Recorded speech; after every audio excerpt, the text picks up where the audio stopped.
ማርያም ሆይ እባክሽን ለልጅሽ እንዲህ ብለሽ ነገር ይልኝ ፈውስ ፈልጋለሁ ታመሚያለሁ እንዲፈውሰኝ እናምናለን። ሰው የፈለገውን መከተል መብቱ ነው። የኔን ግን ማንም እንዲነካብኝ አልፈልግም። የሰዎችን ነጻነት እናከብራለን። የፈለጉትን መከተል መብታቸው ነው። ማንም አናታችን ላይ ጎላ ጥዶ አጥንት አይቀቅልብንም፣ አንፈቅድም።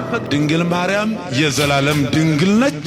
የሚሸረፍ የሚቀነስ የለም። መስቀል በዓሉ ራሱ አለ ከተወረሰ ቆየኩ አልሰማሽም? ባብለሽ ዝማሬ ወንጌልና ደመራ ልታከብሪ ቡራኬ ልታገኚ ትመጫለሽ መስቀል አደባባይ። ልክ አንቺ ስትደርሺ የፖሊስ ማርሽ ባንድ ይደርሳል። ከዛ የጋሻ በራ ሞላ የኦርቶዶክስ መዝሙር አሉ አይደል ያለው መሰለኝ እኔ ለበዓሉ ላይ ይከፈታል። ቴምፔም ፔሪሪም ዴፔም ፔም ፔሪሪም ዴፔም ፔም ፔሪሪም ፔሪሪም ፒሪሪም አንቺ እኮ አገር ሰላም ብለሽ እየዘመርሽ መስቀል ብርሃን ለኩሉ ዓለም ያምራል አገሬ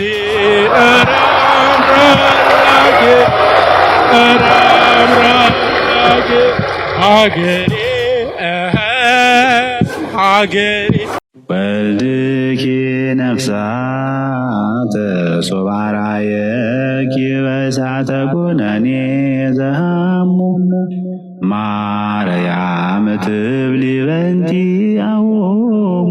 ወንድማችን ብሩኬ ይግባኝ ተጠይቆበት ከእስር አልተፈታም። ላለፉት 12 ቀናት ያለ ወንጀሉ ያለ ጥፋቱ የታሰረው ወንድማችን ፍትህ አልባው ጉዞ እንግዲህ ቀጥሏል ማለት ነው። ዛሬ መስከረም 19 ቀን ፍርድ ቤት ቀርቦ ነበረ። በዕለተ ቅዱስ ገብርኤል በ30,000 ብር ዋስ ተለቆ የነበረ ሲሆን ነገር ግን ይግባኝ በድጋሚ ተጠይቆበታል ማለት ነው። እግዚአብሔር የወደደውን ያደርጋል። በዚህ መካከል ሁላችንም ደግሞ እውነቱን በመግለጥ ወንድማችንን አይዞ ብለን በማበረታታት መቀጠል መቻል አለብን። ነውር የተወደዳችሁ የዩቲዩብ ቻናል ቤተሰቦች እንደምን ቆያችሁኝ? ዛሬም አዳዲስ ወቅታዊና አነጋጋሪ በሆኑ መረጃዎች ተመልሼ መጥቻለሁኝ። እስከ ፍጻሜው ድረስ አብራችሁኝ ቆዩ። እንደዚሁም ደግሞ ስትቆዩ ቻናላችንን ሰብስክራይብ ያደረጋችሁ ቤተሰቡ ላይክ እና ሼር በማድረግ ደግሞ ለወዳጅ ዘመዶቻችሁ ማጋራት እንዳይዘነጋ። እስከ ፍጻሜው ድረስ በድጋሚ አብራችሁኝ እንድትቆዩ እጋብዛችኋለሁ። ወደ መረጃዎቻችን እናልፋለን። በቪዲዮ ላይ እንደተመለከታችሁት እንግዲህ ባሮክ በእስር ላይ እንደሚገኝ ይታወቃል። ታዲያ ለመስከረም 19 ቀን ተቀጥሮ ፍርድ ቤቱም በ30,000 ብር ዋስ እንዲፈታ ፍቃድ ሰጥቶት እንደነበረም ለመስማት ችለን ነበረ። ነገር ግን ኋላ ላይ ይግባኝ በመጠየቁ ምክንያት ዳግም በእስር ላይ እንዲቆይም እንደዚህ ውሳኔ እንደተላለፈም እንደዚሁ ምንጮቻችን ገልጸዋል።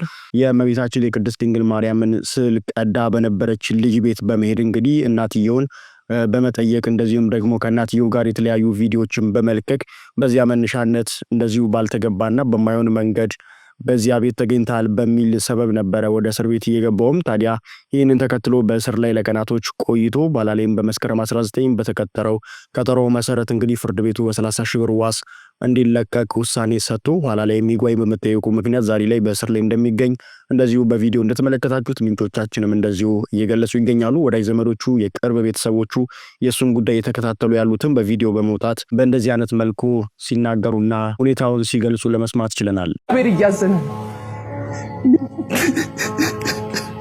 ማርያም ሆይ እባክሽን ለልጅሽ እንዲህ ብለሽ ነገር ይልኝ ፈውስ ፈልጋለሁ ታመሚያለሁ እንዲፈውሰኝ እባክሽን ብዬ እግሯ ላይ ወድቄ ብለምናት 100% ታደርገዋለች።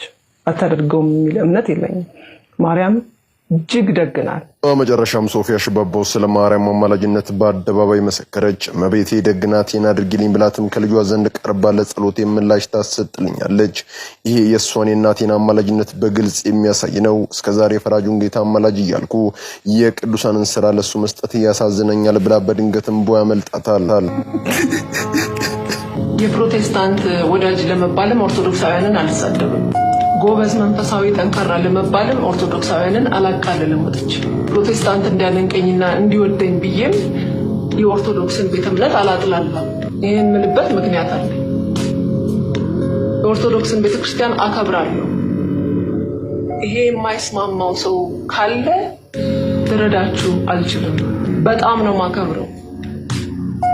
መጽሐፍ ቅዱስን ለመጀመሪያ ጊዜ አሳተማ ለትውልዱ ያበረከተችን ቤተክርስቲያን አለማክበር አልችልም። አለመውደድ አልችልም። ያም በንግግሯ ማል እናንተም ናፍቃ እንድትወዱኝ ብዬ ኦርቶዶክሳውያን ወንድሞቼን አላቃልልም። ኦርቶዶክስ የሀገር ባለውለታ ለትውልዱ በእውቀትና በስነ ምግባር መታነስ ታላቁን ወንጌል ለዓለም ሕዝብ ያበረከተች የሐዋርያቱ እምነት የቀደመችው መንገድ ናት። ስለሆነም በእርሷ ላይ ተመላለሱ ስትል የተናገረች ሲሆን በመጨረሻም በምንፍቅና ሕይወት ውስጥ ያላችሁ መሪ ነን የምትሉ ሰዎች ለሕዝቡ ሰማይ የሆነውን ነገር ከማሳየትና ከማስተማር ይልቅ ስለ ምድር የጥቅማ ጥቅሞች ቤት፣ መኪና፣ ቪዛ እየሰበካችሁ የማይጨበጥንም ተስፋ እየሰጣችሁ እንዳይድን መንገድ ዘጋችሁበት ስትል በእንባ የታጠበች ተናግራለች። ኑ በብርሃኑ ተመላለሱ። እንግዲህ ከሳምንታት በፊት እንደተመለከታችሁት በጣም ቤተክርስቲያን ላይ በርካታ ፈተናዎችና የተለያዩ አጀንዳዎች ሲከፈቱ እንደነበረ እናስታውሳለን። ከዚያ መካከል ቀዳሚውና ዋነኛው የነበረው የቅዱሳን ስዕላትን መቅደድ፣ ማጨማደድና ከክብር በታይ ዝቅ ለማድረግ የሚደረጉ ጥረቶች እንደሆኑ ወይም ደግሞ እንደነበሩ የምናስታውሰው ጉዳይ ነው። ታዲያ ያንን ተከትሎ በርካቶች ድምጻቸውን እንዲሁም ደግሞ መልእክታቸውንም ሲያጋሩ ሲያደርሱ እንደነበረም እንደዚሁ ይታወሳል። አሁን ላይ የተመለከትነው ደግሞ እጅጉን ደስ የሚያሰኝና አስገራሚ ሆኖም አግኝተነዋል። የኢትዮጵያ ኦርቶዶክስ ተዋሕዶ ቤተክርስቲያን ጳጳስ የሆኑት ብፁዕ አቡነ ገብርኤል ከዚህ ቀደም እመቤታችን ቅድስት ድንግል ማርያም ቤዛ አትባልም በማለት ሲናገሩ የነበሩ ኋላ ላይም በርካታ ትችቶችና እንደዚሁም ደግሞ በቅዱስ ሲኖዶስም እስከ ውግዘት ድረስ የሚያደርስ ቅጣትና እንደዚሁም ደግሞ ትእዛዝ ተላልፎባቸው እንደነበር የምናስታውሳቸው አባት ኋላ ላይም ቤተክርስቲያንን ይቅርታ ጠይቀው መመለሳቸውን የምናስታውስላቸው እኚሁ አባት ዛሬ ላይ ስለዚህ ጉዳይ አንስተው እጅጉን ሲያወግዙትና እጅጉን ትክክለኛ ድርጊት እንዳልሆነ በቁጣ ሆነው ሲናገሩና በትምህርታቸው መካከልም ይህንን ነገር አካተው ሲያስተምሩና መልእክታቸውን ሲያስተላልፉ ለመመልከት ችለናል። እሱን ቪዲዮ እንመለከታለን። የአባታችንን ሙሉ ትምህርትና ለእመቤታቸው ያላቸውን ክብር፣ ፍቅርና እንደዚሁም ደግሞ አመለካከትን ግልጥ አድርገው በስነ ስርዓት እንደዚሁ ለሁሉም እንዲዳረስ አስተላልፈዋል ማለት ነው። እሱን ቪዲዮ እንመልከት። እናምናለን። ሰው የፈለገውን መከተል መብቱ ነው። የኔን ግን ማንም እንዲነካብኝ አልፈልግም። የሰዎችን ነጻነት እናከብራለን። ቆይ የሰዎችን ነጻነት እናከብራለን። የፈለጉትን መከተል መብታቸው ነው። ማንም አናታችን ላይ ጎላ ጥዶ አጥንት አይቀቅልብንም፣ አንፈቅድም። እንጎድጓድ ድንግል ማርያም የዘላለም ድንግል ነች። የሚሸረፍ የሚቀነስ የለም። እውነተኛ ድንግል እግዚአብሔር የጠበቃት የሰጣት የድንግል ታዲያ ሊቃውንት እኮ ተሰብስበው መናፍቃንን ያወገዙት እኮ የእሷን ዘላለማዊ ድንግልና ስላጥላሉ ነው።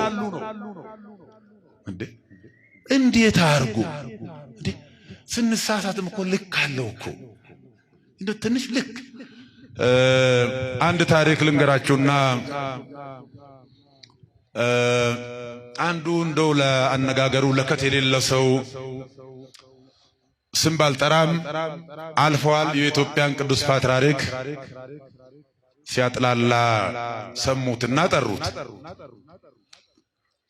ልጅ ምን አጠፋው? ምን በደልኩ? በዚህ ልክ የዘመትክብኝ ይሉታል። አይ ቅዱስ አባታችን አድጦኝ ነው ሲላቸው፣ ታዲያ ቢያድጥስ ወደ ላይ ያድጣል እንደ ለመሆኑ ብሎት ይባላል።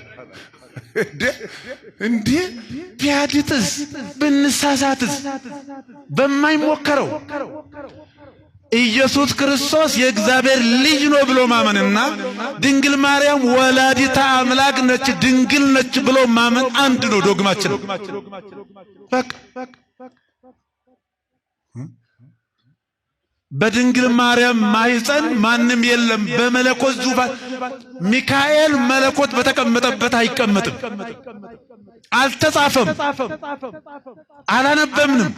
የትኛውም መልአካዊ ፍጡር የትኛውም ምድራዊና ሰብአዊ ፍጡር በመለኮት ዙፋን በአብና በወልድ በመንፈስ ቅዱስ ዙፋን ላይ የተቀመጠ አልሰማንም፣ ወደፊትም አንሰማም፣ ይቀመጣሉ ብለንም አንጠብቅም። ለምንድነው በዚህ ልክ የምንናገረው? በምረት ጌታን ከወለደች በኋላ ሌላ ልጆች ወልዳለች ማለት ንቀት ነው በእውነት በጣም።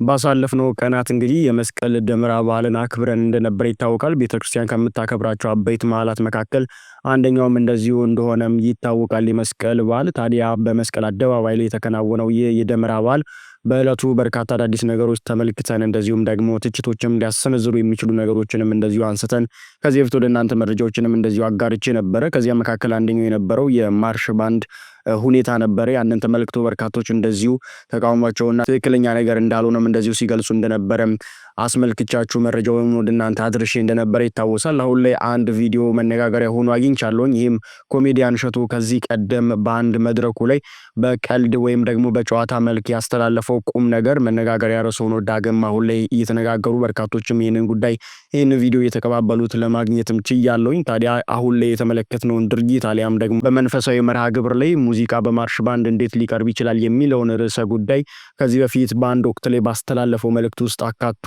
ማቅረቡ ዛሬ ላይ መነጋገሪያ ርዕስ ሆኖ በርካቶች የተቀባበሉት ይገኛሉ። እሱ ቪዲዮ እንመልከት።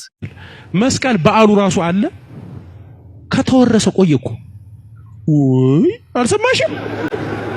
ይኸውልሽ አንቺ ደመራ ልታከብሪ በስነ ስርዓት ነጠላሽን መስቀለኛ እንደ አጣፍተሽ ለብሰሽ ባብለሽ ዝማሬ ወንጌልና ደመራ ልታከብሪ ቡራኬ ልታገኚ ትመጫለሽ መስቀል አደባባይ። ልክ አንቺ ስትደርሺ የፖሊስ ማርሽ ባንድ ይደርሳል ከጎን ማለት ነው።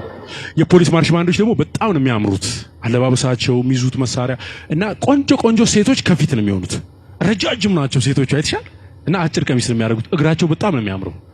ጸጉራቸው ራሱ ደስ ሲል እኔ ዩማኔር ነው ብዬ ምን አገባኝ ብቻ የራሳቸውም ይሁን በጣም ነው የሚያምረው።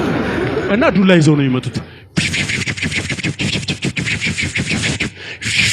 ሲያረጉት መስቀሉን ትተሽ ዱላውን ነው የምታየው። ቀለበችው። ከዛ የጋሻ በራ ሞላ የኦርቶዶክስ መዝሙር አሉ አይደል ያለው መሰለኝ እኔ ለበዓሉ ላይ ይከፈታል። ዲም ፒም ፒሪሪም ዲም ፒም ፒሪሪም ዲም ፒም ፒሪሪም ፒሪሪም ፒሪሪም ፒሪሪም ፒሪሪም አንቺ እኮ አገር ሰላም ብለሽ እየዘመርሽ ነው። መስቀል ብርሃነ ለኩሉ ዓለም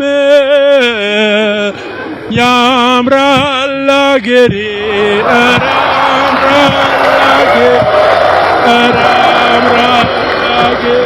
አገሬ አገሬ ባንቺው ማማ ባንቺው ነው ማማሬ ያምራል አገሬ ያምራል እንጂ በዓል ታከብሪ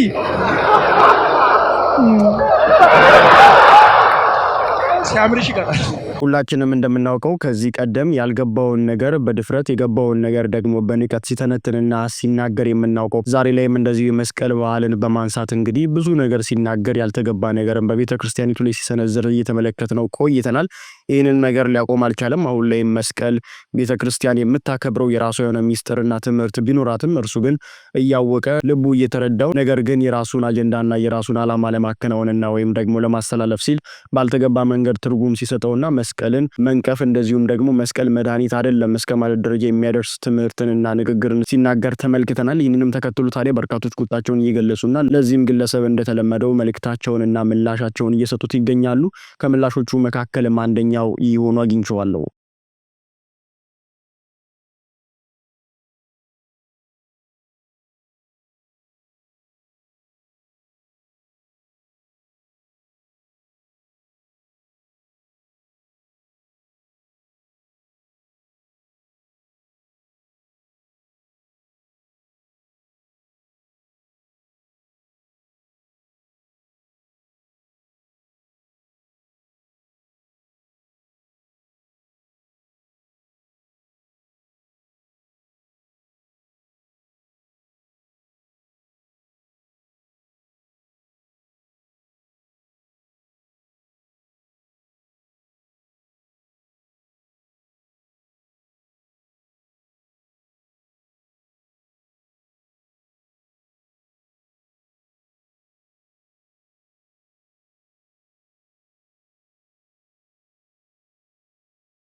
እንደሚታወቀው ቤተክርስቲያን በዘመናችን በብዙ አይነት መንገድና በብዙ አይነት ሁኔታ እየተፈተነች የምትገኝበት ወቅት ላይ ነው የምንገኘው። ታዲያ እነኚህ ፈተናዎችን እንዴት መቋቋም አለብን፣ መፍትሄው፣ ስጋቶችስ ምን ይመስላሉ የሚል ጉዳይ ያጠነጠነ አንድ ጽሑፍ በማህበራዊ ሚዲያ ላይ ሲዘዋወር ተመለከትኩኝ። እሱን ወደ እናንተ ላደርስም ወደድኩኝ። ሙሉ ጽሑፉንና መረጃውን ከማህበራዊ ሚዲያ ላይ ያገኘሁት ሲሆን ይህንንም ወደ እናንተ ሳደርስ ምንጬን ማህበራዊ ሚዲያ አድርጌ ነው። ጽሑፉ እንደዚህ ሲል ይጀምራል። የገዛ እግራችንን በራሳችን ጥይት ከመምታት እንጠንቀቅ ሲል ጠንከር ያለ መልእክቱን በማስተላለፍ ይጀምራል። የቤተ ክርስቲያን መዋቅር ችግር ከቤተ ክህነትና ከሲኖዶስ ጋር አይመሳሰልምም ይላል። የተወደዳችሁ የኢትዮጵያ ኦርቶዶክስ ተዋሕዶ ቤተ ክርስቲያን ምዕመናን፣ በቅድስት ቤተ ክርስቲያናችን ላይ በገጠመው ፈተና ሁላችንም እጅግ አዝነናል። መፍትሄ ለማግኘትም በየፊናው እየተጨነቅን እንገኛለን። በዚህ ወቅትም የቤተ ክርስቲያናችንን ቀጣይ ጉዞ በጥንቃቄና በትህትና ልናስብበት ይገባል ሲልም መልእክቱን ያስተላልፋል። ብዙዎቻችን ቤተክርስቲያንን ከማንም በላይ ጉዳይ ያለው ዋነኛው አካል ጠቅላይ ቤተ ክህነትና ሀገረ ስብከት ጽሕፈት ቤት የሚባለው የአስተዳደር መዋቅር ነው ብለን እናምናለን። የብዙዎች ችግር ምንጭ ከዚሁ የአሰራር ግድፈት የሚመነጭ እንደሆነም ይሰማናል። ይህ ስሜት አሁን ካለው የቅርብ ጊዜ ሁኔታ የመጣ ሳይሆን የቆየና የከረመ ችግር ውጤት እንደሆነም እናውቃለን ሲልም ጽሑፉ ይቀጥላል። መዋቅርና ክህነትን በተመለከተም ይህንን ሐሳብ ይሰነዝራል። ይሁን እንጂ አስተዳደራዊ አካላት የሆኑት ቤተ ክህነትና ሀገረ ስብከት ጽሕፈት ቤቶች ችግር አለባቸው ማለት ግን ሲኖዶስም ሆነ ጳጳሳት አያስፈልጉም ማለት እንዳልሆነ ልብ ማለት ይገባናል። ቤተ ክርስቲያን ያለ ክህነት ልትኖር እንደማትችልም እንደዚሁ ማወቅም ያስፈልጋል። የቤተ ክርስቲያናችንን ሕልውና መሰረት የሆነው መንፈሳዊ ተቋማትንና አባቶችን ከማንኛውም አስተዳደራዊ ግድፈት ለይተን ልናያቸውም ይገባል። በማህበራዊ ሚዲያ እየተስተዋለ ያለው እረ አባቶች የት ናችሁ በሚል ርዕስ የሚካሄድ ጳጳሳቱን የማዋከብ ዘመቻም የብዙዎቻችን ትኩረትን ስቧል። ሳናውቀውም ይሁን በማወቅ በንዴትና በስሜት በመመራት ሲኖዶሱንና ጳጳሳቱን ከምዕመናን የመነጠል ስራ ውስጥም እየተሳተፍን እንዳይሆን መጠንቀቅ ይገባናል። አሁን በማህበራዊ ሚዲያ ያለው የንዴት ጩኸትና ትርምስ ነገ የሚያመጣው ዘላቂ ጣጣም መዘዝ በጥሞና ማሰብ ያስፈልጋል። ጳጳሳቱንና ሲኖዶሱን ለቤተ ክርስቲያን እንደማያስቡ አድርጎ መሳድ፣ ከዚያም በዚያው ራስን የቤተ ክርስቲያን የቁርጥ ቀን ልጅ አድርጎ መሾም በመጨረሻ የሚያተርፈው መሪ አልባ መንጋ እንዳይሆን መፍራትም ይገባናል። በመጨረሻ መልእክቱም ትህትናን እንልበስ፣ ንዴትን እናርቅ፣ የቤተ ክርስቲያናችንን ህጋዊ አካላትና መንፈሳዊ መሪዎችን የሚበትንና የሚያፈርስ ትግል ውስጥ አንግባ፣ በጸሎትና በትህትና ለቤተ ክርስቲያናችን አንድነትና ሰላም እንቁም፣ እግዚአብሔር ቤተ ክርስቲያንን በቸርነቱ ይጠብቃት ሲል መልእክቱን ያጠቃልላል። የተወደዳችሁ ኑር ቤተሰቦቻችን ይህንን ነገር ትኩረት ሰጥተን ልንሰራበት እንደሚገባ እኛም አጠንክረን መልእክታችንን ማስተላለፍ እንወዳለን። በማህበራዊ ሚዲያው ላይ የሚስተዋሉ አንዳንድ ቅጥ ያጡ መልእክቶችና እንደዚሁም ደግሞ ያልተገቡና በንዴትና በስሜት ውስጥ የሚደረጉ መልእክቶች የሚያመጣው ውጤት የከፋ እንደሆነ ምንም ጥርጥር እንደሌለውም ልንረዳ ይገባናል። በሌሎች አዳዲስ መረጃዎችና ጉዳዮች ዳግም እስከምንገናኝ ድረስ እኛም ቪዲዮቻችንና የዛሬው አነጋጋሪ ወቅታዊ መረጃዎቻችንን እዚህ ጋር ለማብቃት ወደድን። ቸር ይግጠመን።